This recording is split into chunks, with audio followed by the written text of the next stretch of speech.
With me now, New Hampshire Democratic Senator Jean Shaheen. She's a member of the Foreign Relations Committee.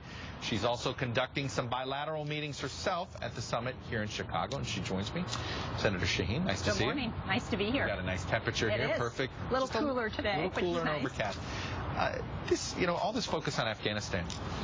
A year ago, our relationship, the United States relationship with the Karzai government, was not good. Now, it's pretty good there.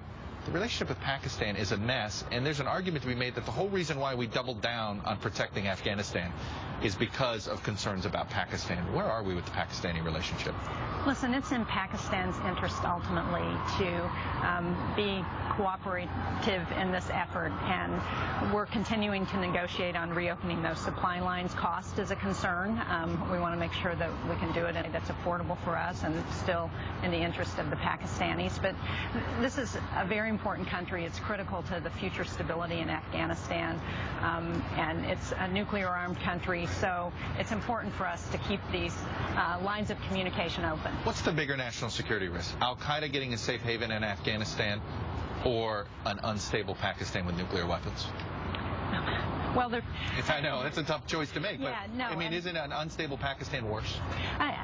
I think that's why we're working so hard to try and improve relations with Pakistan, and they are critical to what happens in Afghanistan because we have some of the terrorist networks that are working over the border in Pakistan, and so it's very important for us to be able to have everybody working together as we look at how we return stability to Afghanistan. You know, in the history of war, I've never seen a schedule to end one, and yet we're trying to schedule an end to one.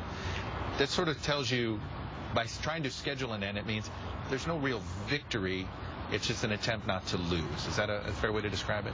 Well, listen, we scheduled an end to our troop commitment in Iraq, and I think we've seen relative stability since then, certainly not a return to the violence that existed earlier. And I think we learned from that it's important for expectations to be the same on all sides, that the Afghans understand that we are going to have troops out by 2014, so they need to take over security for their country. They're already doing that.